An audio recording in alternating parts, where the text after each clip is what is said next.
Welcome to On Health with Houston Methodist. I'm Zach Moore. I'm a photographer and editor here, and I'm also a longtime podcaster. I'm Todd Ackerman. I'm a former medical reporter, currently an editor at Houston Methodist.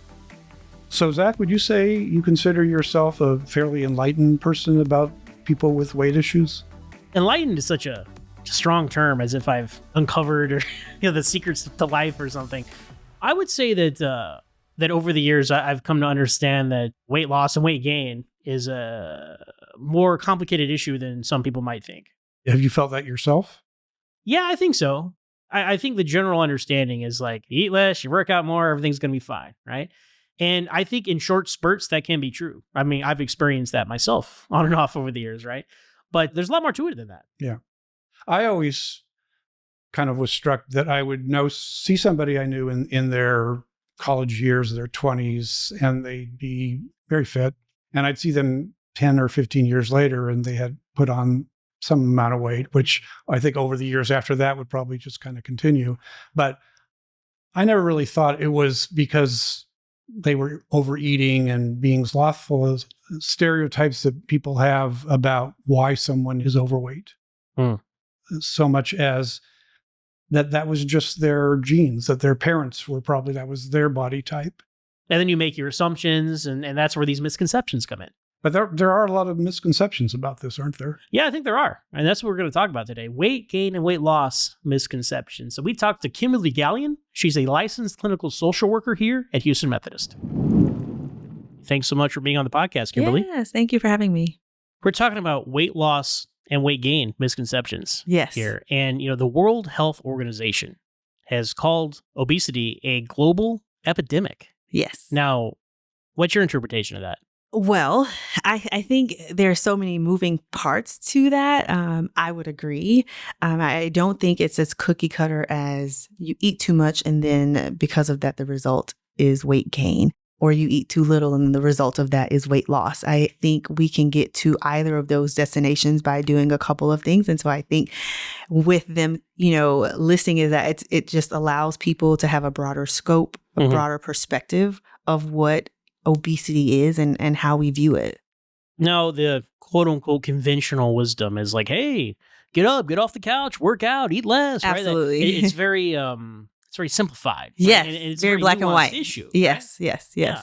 And as we have grown as a society and as healthcare professionals, we've kind of started to learn the nuances of this. Yeah. And that's what I want to talk about today. So the myths, if you will, of weight loss and, again, weight gain. And number one, obesity is primarily caused by lack of willpower and self-control. Let's start with that one. So it's like... Just do something different. Yeah, get up off the couch. Yeah. Right? There's obviously a component to that because you have to put in the work, but there's so much more than just, people being lazy, which I think unfortunately is what a lot of this is attributed to. Absolutely. And you said something great, putting in the work.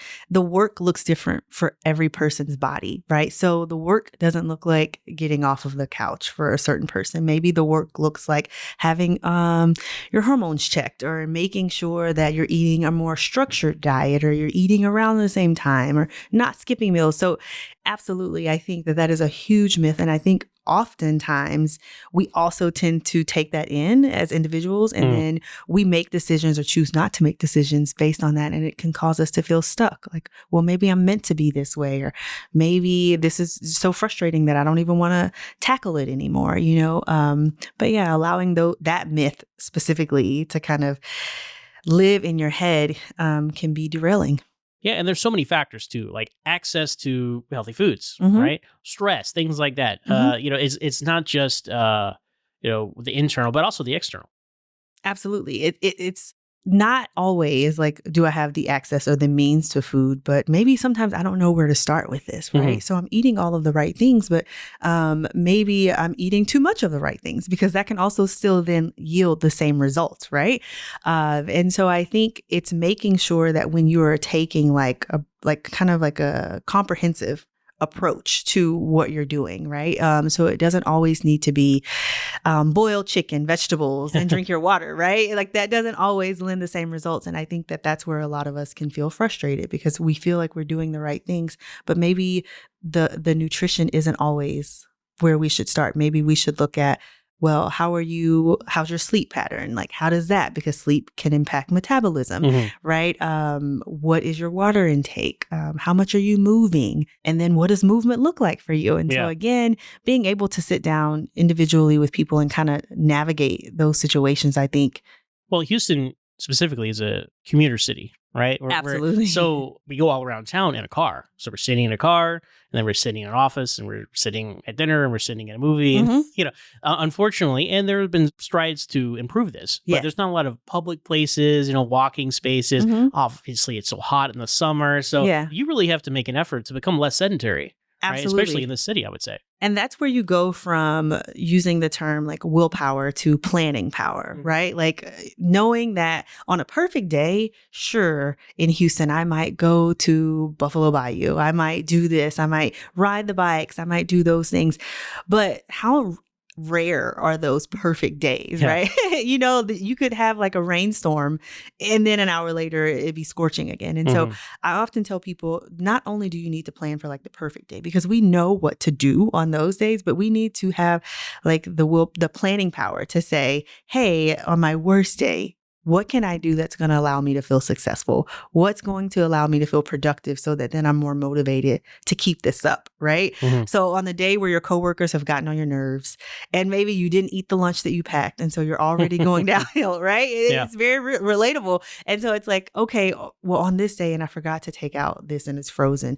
If I eat out, what is that go-to meal? And so already having that aligned allows you to say, this is not the best option, but it certainly could be worse, right? And so then you feel like, okay, I made an intentional choice that would benefit me. Absolutely. No, I relate to that a lot because the convenience of like, oh, well, let me just go through a drive-thru on the way home. It's been a long day. And then it's like, I'm getting the 3-piece chicken nugget, right? Where on my worst day, I might go for then the grilled option and I might get the mac and cheese, and so it's like, okay, I can compromise with myself. Yeah, even those, if you want to call them, micro adjustments. Yeah, exactly. Way, right? They do count because everything counts when we look at ways to change our behaviors. It's kind of like a pinball machine. Once you do something so many times, it doesn't even require your thought anymore, right?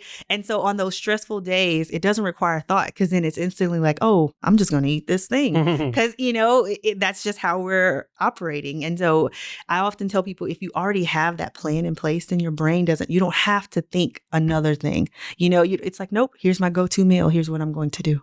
Planning power. I like that phrase. Yeah. That's great. Leaning heavily on that. Yeah, absolutely. Now, I want to talk a little bit about stress. Okay. Now, obviously, stress is something that we all try to control, but sometimes we can't, right? So much of it comes from external, but you can do your best to control how it affects you. But what it does affect is your health and even your hunger in some ways that you might not understand.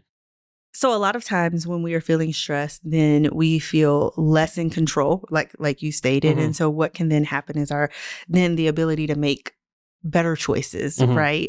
Also goes out the window because we're no longer focused on our health or what we're putting in our bodies, but we're focused on alleviating this immediate problem, whatever that stressor is. When I talk with people a lot of times it's like, I stress eat more at work because I'm trying to get this deadline done and I'll come up for air when it's done. Or I couldn't even focus on that because I knew I had to get this done. And so while I was doing it, I ate things and threw things in my mouth and wasn't really paying attention to the calories, so they do add up in that way. But then also when we have stressors, our body produces, more cortisol. And if we're not getting rid of that, right? If we're not, because cortisol is then fight or flight, right? And so if there is no real urgent fight, so to speak, and then what we find is that then that cortisol then will kind of linger with us. And then that impacts our weight as well. Okay, next misconception about weight loss and weight gain. People with obesity are less active. Now, a study from the U.S. Department of Health and Human Services said that only 26% of men and 19% of women are adhering to the physical activity guidelines that they have. So we're all not being as active as we should be. So I think that's an unfair blanket to put on top of weight gain. Yes. One of the things I always remind people is that you just need to start in whatever movement looks like for you. So the term exercise can seem a little bit more daunting, right? Because it feels like another thing that we have to do on our day. And if that's not something that you enjoy or that's not a hobby of yours, then it's like, oh, another have to, right?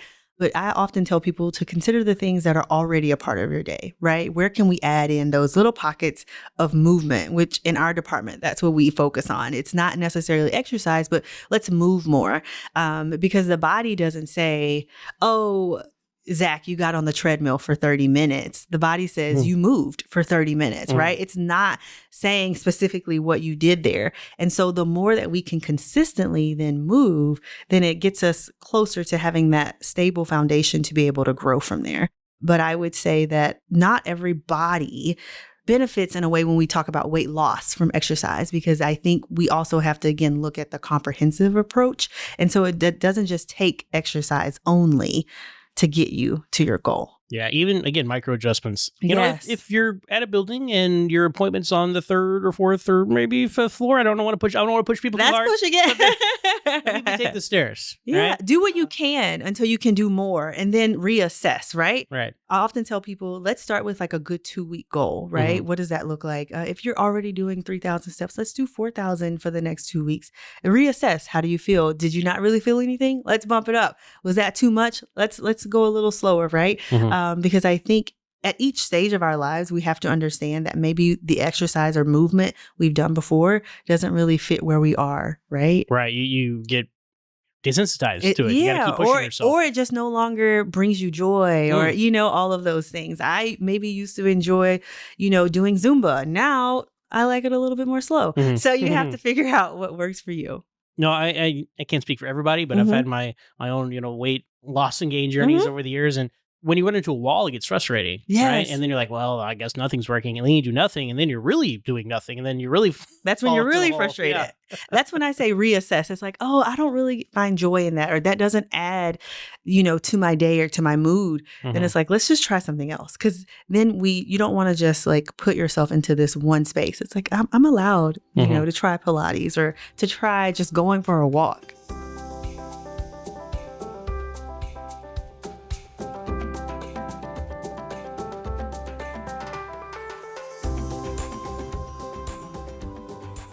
After the break, more with Kimberly about weight gain misconceptions and how to overcome them. From annual checkups to managing chronic conditions, your healthcare should be personalized to you. At Houston Methodist, our primary care doctors provide customized care for you and your family, with more than 40 convenient locations across Greater Houston. We offer a variety of ways to get care, from in-person and virtual appointments to same-day visits when you're sick. Choose your doctor and schedule online at houstonmethodist.org/stayhealthy. Houston Methodist, leading medicine. Next, misconception. BMI, body mass index, is a good determination of healthy weight. So tell me your thoughts on BMI. I know it can be a surprisingly controversial topic. I think obviously it serves its purposes, right? In the medical profession, I think it's necessary when we look at sometimes how to, when physicians diagnose and things like that, or if we're looking for research purposes. But I think in our day-to-day lives, it can be kind of like this looming dark cloud for patients, because then they always feel like I need to get here, right? And then it becomes this very concrete thing. If I can get to this number, then I'm okay, right? And that's not completely true. Being at a certain BMI or a certain weight doesn't mean you alleviate everything or all health thing. That doesn't match. So what I often tell people is to focus on like the last time you felt great and the last time your labs looked good. What were you doing? What were you eating? How are you moving? What was happening in your life environmentally around that time? Because I think, again, it goes back to as long as we're motivated, then we feel productive. If we feel productive, we tend to keep it up and do more, right? And so BMI kind of is like this number that's kind of looming. And it's like, I'm not successful until I get there. And as a therapist, I just don't think that, one, it's true. And then it's just, that's not healthy. That's not a healthy approach, right? I think, like you said, we focus on the micro adjustments and then we celebrate the small wins and then we reassess. Build and then off we that. do it again. Yeah. Exactly. So taking the BMI out as a measure of success when it comes to weight loss, I think could be helpful behaviorally. Yeah, I mean, it's a statistic, and you Yeah. can choose to do with that statistic what you want, but don't live and die by it. Yes, Yeah. we just want to park it to the side until you feel like you're in a good groove. And another thing about BMI is people might not know this, but there are different kinds of fat, and BMI doesn't differentiate or distinguish the two. There's visceral fat, there's subcutaneous fat.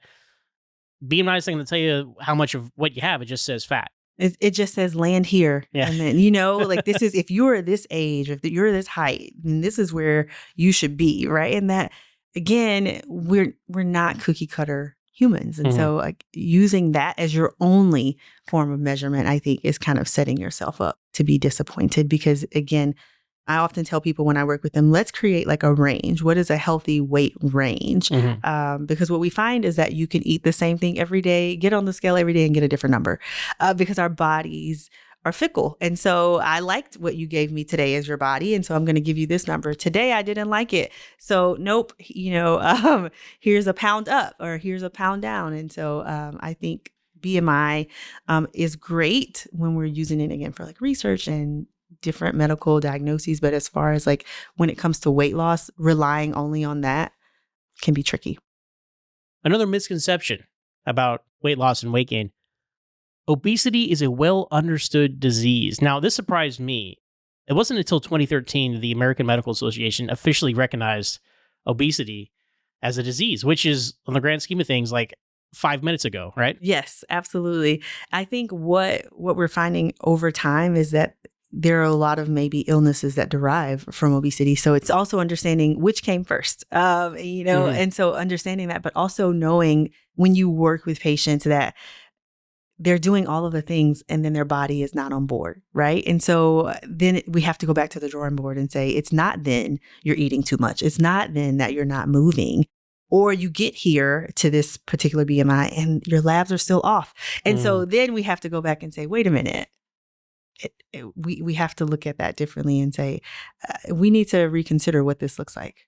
Yeah, because every body is different and every body is different. Literally. Yes. So, I mean, that's tough because I think we're all searching for some blanket answer, right? Like, can you just give me a piece of paper and tell me exactly what to eat and exactly what to do so I can look and feel the way I want? And it's not that simple. Yes, it wouldn't be the same for you or I. And so, again, I often tell people understanding that even when you think you have it figured out, it's also okay to know that this might not work in 6 months and we might need to add something else or we might need to take it away or we might need to readjust.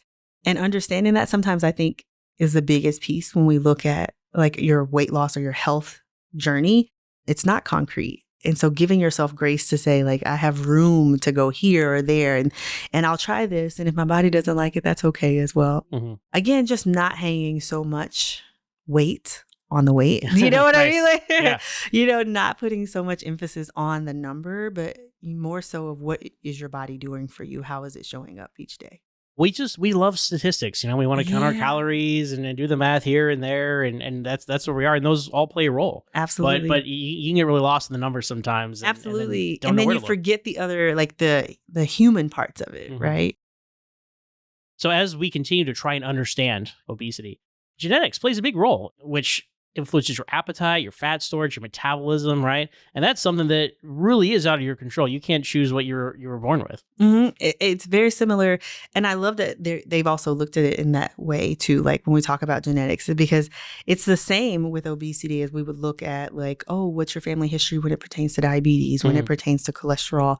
Because it doesn't necessarily mean because your mom or your grandparents had it that you will have it, but you are definitely more predisposed to it. And so you want to make sure that you're aware of that. Absolutely. So last misconception we'll talk about today. Weight loss is mostly about losing weight, right? Well, I mean, we've kind of talked around this as we've been going here, but with obesity, the number one thing is like, oh, weight loss. My goal is to lose weight. And yeah, that's part of the journey, but it's not the whole journey, right? Not at all. And I think when you start to look at it again from a bigger scope, a larger scale, you have to factor in what was my win this week? What am I going to use? And then how can I propel myself forward, right? Your health and wellness journey, it's a part of it is your weight. But then there are also, again, like I said, how's your energy? How's your mood? Are you expending too much energy and then you're feeling fatigued? Because then now you don't want to exercise. Now you don't want to move, now you don't want to meal prep. All of these things tie into it. But then that will then lend you, where do you land on the scale when you look at that, right? Because if I'm not motivated, if I'm not doing the things that I have said I need to do to get here, right? So focusing on the small victories and then using those to continue on, focusing on things like, how was my sleep? How is my stamina when I went for my run? Challenging yourselves in those areas are just as beneficial as challenging yourselves when it comes to switching up your nutrition or your exercise. Yeah, as someone who, again, is on my own weight loss and gain journey over the years, fluctuations and whatnot, I can definitely identify with, like you're talking about your sleep, your mood, like how you wake up and how you feel. Yeah. Like it goes just beyond like, oh, look, I look better in the mirror today. It's like, no, I actually feel better. You feel better. And when you feel better, you want to do more because Mhm. you're like, oh, this is actually working for me, right? So I often tell people, set yourself up for the small wins because then the bigger ones will come, right? And so, but the small wins are like the small steps that get you there. And you're like, oh my gosh, I barely made it today, but I did it. Mhm. But if you only focus on that end number, that end BMI, it's sometimes it's just like, that's so daunting, right? I'll meet with people and they'll say, yeah, this was great, but I need to get here. Mhm. Yeah, this and completely overlooking like those things are what are going to get you there, right? Yeah. And so making sure that, again, one, you are allowing yourself to be flexible in whatever your plan is, but two, that you count those things that maybe you wouldn't look forward to before, right? Mhm. That you pay attention to what is working well. I often tell people, start your week, like on your Sunday or your Monday. What worked well for me this week as it pertains to my health and wellness? What area did I just kind of flub and I just didn't make it? And then why? So why did I succeed in this space? And why was this area so challenging for me? Because then that will show you where you need to make those revisions. Oh, I love that. And you approach this topic from a mental and behavioral angle, which Mhm. is unique from, I guess, a physical angle, but they're all interconnected. Yeah. Right. And so speak to that a little bit as we wrap up here and the importance that aspect plays is just as much as all the physical activity. When we look at the behavioral approach, what we talk about is reframing everything that maybe you've learned before, and looking at it from not so how can I get here, but what does it look like to get me there, right? So not so much black and white, like the end goal is 105, but what is going to get there? What can I do this week to get there? How can I set myself up for success? So behaviorally, what we do is we focus on not only getting there, but making sure you're looking back at maybe triggers that will cause you to go off plan. Making sure that if you have a vacation or a social setting, how do we navigate that so that you feel like when you're going into this, again, having that plan, you're like, oh, I've got this, right? Yeah. I'm not going to go down with my aunt's pie this year. That's not going to be The what calories derails me. count just as much on vacation. I hate to tell They you, are still do. there. Yeah, They're still there. But yeah, oftentimes I think when we take it from a behavioral approach, sometimes people feel more empowered because a lot of times it's not knowing what to do, it's doing, right? And so it's moving from knowing to doing and putting that into action. You feel empowered by that. Oh, I love that. Yeah. Absolutely. So any final thoughts then as we wrap up here? I think just kind of being open and to trying new things, just as you would anything else, considering like your health and wellness as a journey. And I know that sounds cliche, but it is that because our bodies are ever changing as we age, as we are in different areas of life, right? It looks different. Your availability looks different. So your nutrition and your movements also then need to look different. Absolutely. Well, thanks again so much for your time today, Kimberly. Yeah, thank you. All right, Todd. So my biggest takeaway in our conversation with Kimberly was willpower versus planning power. What did you think about that? Yeah, I like that. As someone who tries to stay active, I know I really sometimes have to plan it out each day. Like, I know I'm going to do this then. When can I fit this in? It looks like it's raining out there. Can I do something at home or do I go to the gym? I'm always thinking about how to fit it into my schedule. No, I think that's part of it because I know for me, the first thing to drop off the to-do list is exercise if you get busy and that sort of thing. But Yeah. if you plan it out and put it on your calendar, then you kind of have to like, it's there. Like, do you want to ignore it that way? Like, you got to look at it and really make that decision. So I think mentally, it does make a big difference if you really plan for it, because you might still quit, but you'll feel more obligated to do it if you plan for it, right? Yeah, absolutely. But at the same time, I think you can take a break someday where you're just pretty busy. But Yeah, I think you then need to commit to planning to do it the next day because you don't want to make a habit out of that. absolutely. Stress is another thing. I mean, I can relate to this. I mean, you work newspaper, I work in TV, the schedules of the industry and whatnot, and on the whole, like, well, I'm going to skip lunch or get something quick or that sort of thing. Like that stuff piles up over time. When you're having like a stressful time and you got deadlines and things and like your health intake is probably the last thing on your mind, right? Yeah, that's true. First thing to cut corners at. Yeah. Although I must say, and this might nauseate you a little to hear, but I found a good way to, when you were stressed, was to go and kind of work it out, was to go to the gym. See, that's the opposite. I'm like, when I'm stressed, I'm like, I'm going to get a chocolate shake. Yeah. So just lie on the couch and chill. We all cope in our own ways. Yes. A much healthier way to address stress, you than me. Thank you. One thing she said that I liked was the idea of, breaking your goals down into small, manageable amounts. Don't think about like, I want to lose 30 pounds here. Think, in the next couple of weeks, I want to get down a few pounds. Mm-hmm. I think that's a healthy way to look at it. Yeah, because it's like, I want to lose weight. Okay, what does that look like? Right, chart that out. Right, if it's this big goal, those are daunting. Yeah, I mean, how do you eat an elephant one bite at a time? Right, maybe not the best thing not the best analogy to make when we're talking about weight loss here, but one bite at a time. Right? Yes. Yeah. No, but I think that's true. When you have these check-ins, that can encourage you to maintain and keep moving forward. Yes. Because if you don't, and I've been there, like, you're like, oh man, I'm not seeing the results I want. I'm just going to stop. Yeah. Stop whatever I'm working towards. And then, how much progress did I make? I don't know, but I felt better if I had like achieved some goals, some signposts along the way, that sort of thing. Yeah. The other thing I found interesting was that obesity was just defined as an illness 2015, did you say?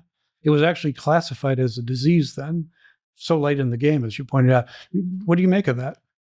Well, like anything else, as our knowledge base grows about how we work, how we function as human beings, we're going to be able to more properly identify things. Like they didn't have a term for PTSD after World War II, right? And now we understand that, it's not just shell shock. It's no, you have a real problem here, a real diagnosable problem. And I think obesity might be in the same vein. Yeah.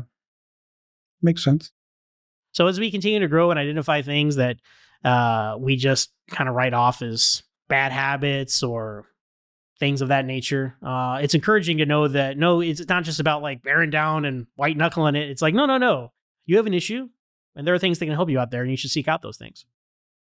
So you mentioned your weight's fluctuating. Is there over the years from time to time, is there anything you take from this to sort of prevent that from happening? Yeah, it's more of a reinforcement than anything else. If I plan things out and stick to the plan, then over time, I'm going to see results. Because it is so easy to get discouraged. And, people, I think, they underestimate and undervalue the mental aspect of all this, right? Because that's what we're talking about here. It's not just like the ABCs of how to lose weight and be healthier. It's like what other factors are there? And I think the mental factor is a huge underappreciated factor. Yeah. So that's what I just got to, lock in, as they say, right? Yeah. Well, that's the hard part. It is. Yeah. It is the hard part. And there's no shame in not being able to, right? As often as you would like to. It's just the reality of life. And I think, people who struggle with weight and they carry this like, oh, I should look like this, or I should be doing that. And that's a whole nother kind of, that's its own, no pun intended, but weight on your shoulders when you're trying to lose weight. Right. Yeah. Yeah. Well, I know some days, I know it's a gym day and I just have to drag myself there. And once I get there, it's not as bad, but I can feel even then it's a chore.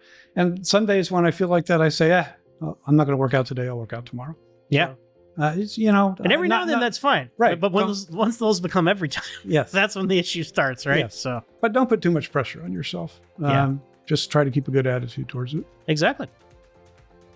All right. Well, that's going to do it for this episode of On Health with Houston Methodist. Be sure to share, like, and subscribe wherever you get your podcasts. We drop episodes Tuesday mornings. So until next time, stay tuned and stay healthy.